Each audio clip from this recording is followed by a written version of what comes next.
बिहार विधानमंडल की कार्रवाई जो है आज समाप्त हो गई, लेकिन समाप्ति के वक्त ही देखिए किस तरह से विपक्ष के लोगों ने जबरदस्त हंगामा किया और बिल्कुल आखिर वक्त में वॉकआउट कर दिया और मुख्यमंत्री नीतीश कुमार मुर्दाबाद, आरक्षण विरोधी नीतीश कुमार मुर्दाबाद के नारे लगाते हुए वो हाउस के अंदर से बाहर आ गए और जबरदस्त विधानसभा के गेट पर हंगामा किया।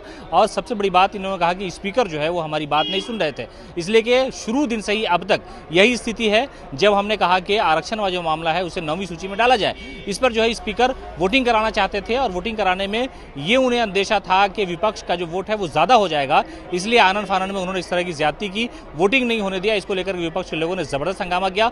देखिए किस तरह से नारेबाजी करते हुए बिहार विधानसभा के ठीक पोर्टिको के नीचे आकर के मुख्यमंत्री नीतीश कुमार के खिलाफ नारेबाजी की। तो कहा यह जा सकता है कि हाउस जब शुरू हुआ था और हाउस जब खत्म हो रहा है तब भी मुख्यमंत्री और सरकार के खिलाफ विपक्ष ने जबरदस्त हमला बोलते हुए खुलकर नारेबाजी की है। सरकारी संकल्प था अभी हम लोग का, और गैर सरकारी संकल्प में लोग अपने क्षेत्रों का, बिहार के बारे में, आरक्षण के बारे में, अन्य चीजों को रखने का काम करते हैं। माननीय सदस्य अजीत कुमार सिंह जी ने आरक्षण को 9वीं अनुसूची में शामिल करने का प्रस्ताव दिया था।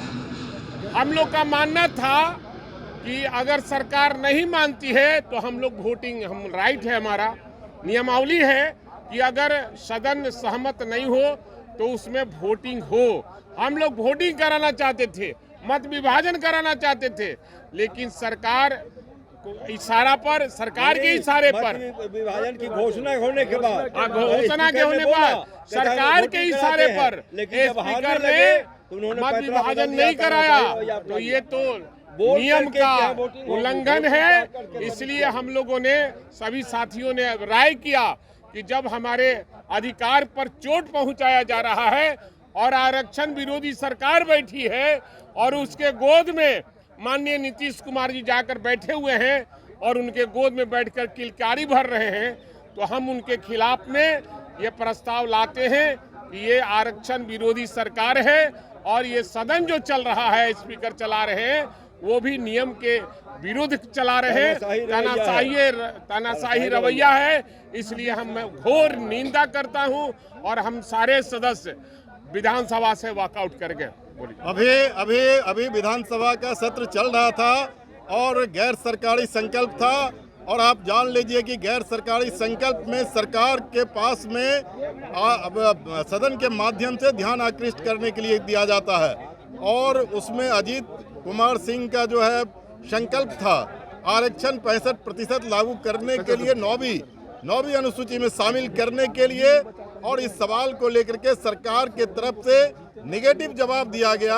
और नियमावली कहता है कि इस बिंदु पर जब भी कोई गैर सरकारी संकल्प होगा तो संकल्प रखने वालों का ये अधिकार है कि वो वोटिंग की मांग कर सकता है, और अजीत कुमार सिंह ने वोटिंग की मांग किया।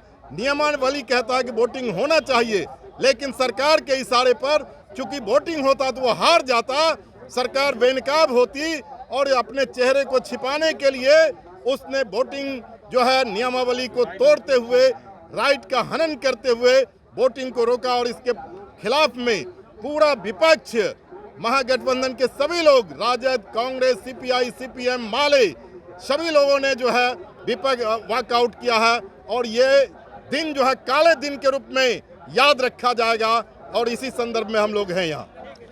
इसी सदन में माननीय मुख्यमंत्री ने बार बार दोहराया है कि शिक्षा को 9वीं अनुसूची में डालने के लिए केंद्र सरकार के पास प्रस्ताव भेजा गया है और अनुरोध किया गया है, लेकिन आज जो है जब गैर सरकारी संकल्प में हमारे आरक्षण को गैर सरकारी संकल्प में डालने के लिए हमारा जो माननीय सदस्य अजीत कुमार सिंह ने प्रस्ताव लाया, तो उस प्रस्ताव को वापस लेने का आग्रह किया गया आसन से सदस्य अध्यक्ष ने। लेकिन हमारा अधिकार है, नियमाकुल विधानसभा के नियमावली के तहत अगर हम वापस नहीं लेते हैं तो किसी भी गैर सरकारी संकल्प पर वोटिंग होगी। और अभी जो है वोटिंग कराने का जाहिर करने के बावजूद भी हमारा अधिकार को दरकिनार कर दिया।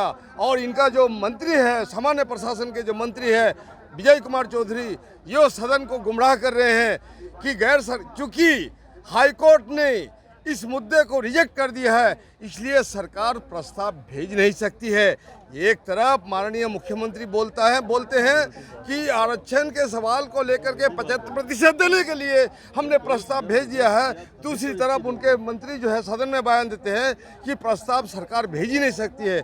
ये जो गुमराह करने वाली बात है, ये जो पूरे देश को, पूरे सदन को गुमराह कर रहे हैं, पूरे बिहार को गुमराह कर रहे हैं, दलितों के बच्चों के साथ खिलवाड़ हो रहा है, इसका जवाब मुख्यमंत्री को देना होगा और सदन तानाशाह रवैया के चलते नहीं चलेगा। आज जो है स्पीकर का चेहरा बेनकाब हो गया। वो आरएसएस के इशारे पर सदन चला के संविधान का गला घोटने का आज काम किया है। ये बिहार विधानसभा के सदन का इतिहास में एक काला दिन के रूप में चिन्हित रहेगा। इसलिए हम तमाम साथियों ने गैर सरकारी संकल्प पढ़ने का कोई औचित्य नहीं समझा। हम लोग विरोध प्रकट करने के लिए और आरक्षण को 9वीं अनुसूची में डालने के लिए, सरकार पर दबाव डालने के लिए जनता के पास जाएंगे, बड़ा जन आंदोलन खड़ा करेंगे। बहुत बहुत शुक्रिया।